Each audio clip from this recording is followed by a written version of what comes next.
Hey, everybody. Trying to do this through PowerPoint this time, just so you can see the notes, hear the notes, if it helps you learn some things. But, we've just been talking about how energy flows through an ecosystem, how it goes from the sunlight, solar energy, the plants use that, excites all those electrons in there, so they actually transfer that to chemical energy, that food energy, and then that gets transferred to other consumers up the food chain. And just as a reminder, remember, as it goes up that food chain or in that energy pyramid, it does decrease because it loses a lot of that as heat. So again, that energy is flowing from one form to another. Okay. Also in the ecosystem, we have matter, things like carbon and hydrogen and nitrogen, sulfur, all those elements on the periodic table. You've probably seen it, heard about it at some point. You'll do a lot of it next year in 8th grade. I'm pointing upstairs like they're still upstairs for me. They're not right now.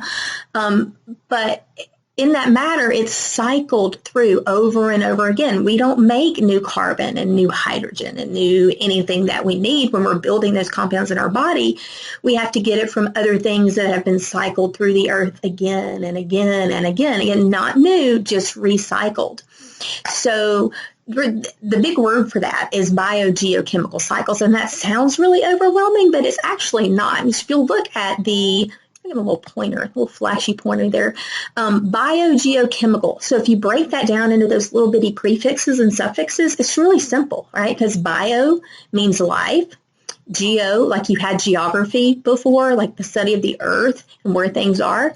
And then chemical is just chemical. So it's basically the cycling of those chemicals like carbon and nitrogen, which we're going to talk about, between living things, biotic things, and the earth. Okay, so it goes between those living and non-living things. And that's what when we started talking about ecology and the ecosystem, we said that the ecosystem is that interaction of the biotic and abiotic things, like how they work together.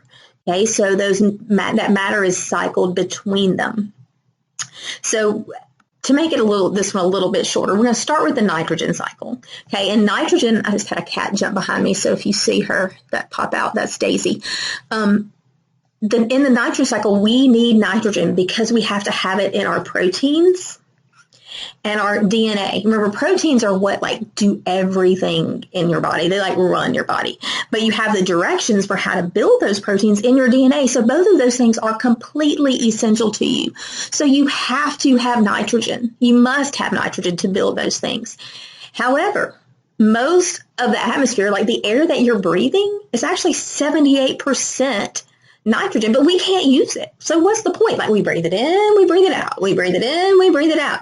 It just goes right back. So how do we get it then? Okay, if you look down here on the bottom, it says animals, because we're animals, get nitrogen by eating plants. So if we get it by eating plants or either eating other animals that have eaten the plants, how do those plants get nitrogen?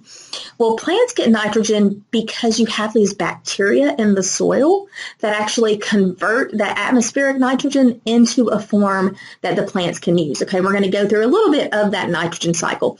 And there's not just one pathway that nitrogen goes.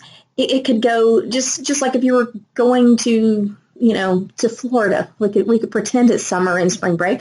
There's more than one road you can take to get there, okay? In the nitrogen, there's more than one pathway. It can be in a tree for a long time. It could be in a cat. It could be just floating around in the atmosphere, so that it just depends on what eats what and how that gets transferred around. So keep that in mind. It's not like one pathway, but nitrogen does continually get cycled around and around. So let's look at how some of that happens. Okay, so some of those processes involved. The first one is called nitrogen fixation. And with anything, like if it's broken, it's not going to work. You want to fix it. Okay, so that nitrogen in the air that we're breathing and we can't use, we want it fixed so we can use it. So that's nitrogen fixation. And that's when those bacteria in the soil and on little roots, they're called legumes. Those plants that they live on are called legumes. They transfer that nitrogen in the air that's floating around up here into a form that the plants can use. Or lightning can also do it. Had a lot of that last night. I don't know if you were awake for all that, but there was a lot going on. So there was a lot of nitrogen fixation happening around there in the soil last night. So full of nitrogen. And so once it's in the soil, then plants can use it. And kind of go back to just flashback to some of that earlier stuff we learned. Remember the bacteria and the plant roots? If the bacteria is working to make nitrogen for the plants, and then the plants are providing a home and food for the bacteria, they're both getting good. Remember those thumbs up things? For what that was called, it's a type of symbiosis that's called mutualism. Okay, so that's a mutualistic relationship. So we may want to tie that in on a test, later on. All right, so nitrogen fixation. All right, next process that can be involved in the nitrogen cycle is decomposition. And we've talked about decomposers, right, how they break things down, return nutrients to the soil. And so if you have nitrogen in you, in your proteins and your nucleic acids or DNA and RNA, guess what? When they're breaking your body back down or whatever organism it is back into the soil, it's going to release some of that nitrogen back. And actually into like ammonia. That's when you get that like ammonia like smell. If you think about cat urine, dog urine, when everything start breaking down like that, it smells kind of like ammonia because that's breaking down into that. And then that can be transferred into a different form that, again, plants can use by a different type of bacteria. And so if we keep having all this nitrogen that's in the air transferred back into the soil and to the soil, eventually you'll run out in the air. And that's not good. That's not a cycle, right? You need a cycle that goes around and around. So we need to get it back up into the air. And so that is a process called denitrification. So if you like decontaminate, detoxify, whatever, if I decatted my room, I would take that out, right? So denitrification is taking the nitrogen out of the soil and putting it back into the air. Again, a type of bacteria does that. So do you hear that word I keep saying? Bacteria, like it's involved in most every part of that. Because in decomposers, they're bacteria and fungi, right? So if I ask you, what is the most important organism in the whole nitrogen cycle, your answer should be bacteria. They play a huge role in that whole process. Okay, so the next pictures are just some that go describe all those processes, and it looks a little overwhelming, but really it's not too bad. Okay, so if you have nitrogen in the atmosphere up here, okay, two ways it gets down there. You have lightning, which isn't on here, but lightning strikes, or also the bacteria that's in the soil, okay, converts that. Now it's down here in the ground, and it becomes these things, the nitrates and nitrites, which can then be absorbed by the plants. The plants use them in their proteins because they have proteins, they're living things, and their DNA. We found the DNA in strawberries, that's a plant.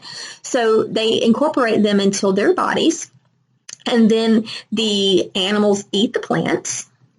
And then plants and animals die, right? And then after they die, they decompose. That decaying matter gets returned back, some of that nitrogen back into the soil, and again can become that ammonia or nitrates that then the plants can use again, and the animals eat the plants. Plants and animals die, go back into the soil. And then some of that over here, the bacteria just gets put back into the atmosphere anyway by that denitrifying bacteria. So again, you could take a number of different pathways, right? Like nitrogen in the air, it got transferred by lightning, and then the tree got it. And maybe it was in the tree for a long time. The tree died, and then it went back to the ground. Or maybe it was in the ground, and the grass got it, and then the deer ate it. And then the deer died, and then it went back into the ground. So there, again, a number of different paths that you can take. Or maybe the deer pooped out in the feces. Right, the waste, that's what I think it says that somewhere right here, and waste. Like it could be in that for a while. We usually play a little game if we're at school where you rotate around, and you might have gotten started at be a piece of poop, in the whole nitrogen cycle. That's always fun. But just understand how that can go and those few processes. This one shows it in a little more detail. We didn't talk about some of these like the assimilation and the ammonification, and you don't need to focus on that. Just the very basics of the nitrogen cycle. Okay, nitrogen in the atmosphere, which is N2. It's a diatomic molecule. That means there's di, means two, double. So there's two of them together. And they just get rearranged with some oxygens and hydrogens in different forms. And you don't have to know any of those specifically. Just understand it goes from the air to the ground. The plants can use it. Animals eat the plants. Plants and animals die. They decompose, can go back into the ground. Nitrogen can get returned back into the atmosphere by other bacteria. Okay, so just kind of review over that. There's not going to be a whole essay question or anything. Just have a general understanding of nitrogen cycle.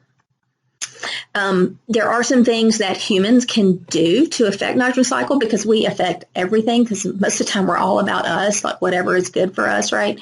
And so a lot of times our activity, especially farming, a lot of fertilizers on the ground have a big effect on these lakes, rivers, streams, so on, because that runoff can go into there. And you think, hey, it's fertilizer. What's wrong with that? That makes things grow. But these are called eutrophic lakes. Like you can see it right here. There's a whole bunch of like overgrowth of algae on there. That is overgrowth of algae and sometimes some phytoplankton that's not good. But what it can do is kind of like keep the light out from the bottom so other things die. And then as they're dying, they use a lot of oxygen, which takes the oxygen away from the animals that live there. And then those die, and there's a lot of waste built up. It's just kind of a bad situation all around, okay? So we have to be careful with what runs off into our rivers and lakes and streams because it can have a huge effect on our ecosystem. And again, that just shows same thing with the fertilizers. A lot of these pictures are kind of redundant. Just a different way in case one helps you more than the other. All right, so I'm going to stop here for now, and then we'll pick up with the carbon cycle because it's a lot more detailed on a lesson of its own.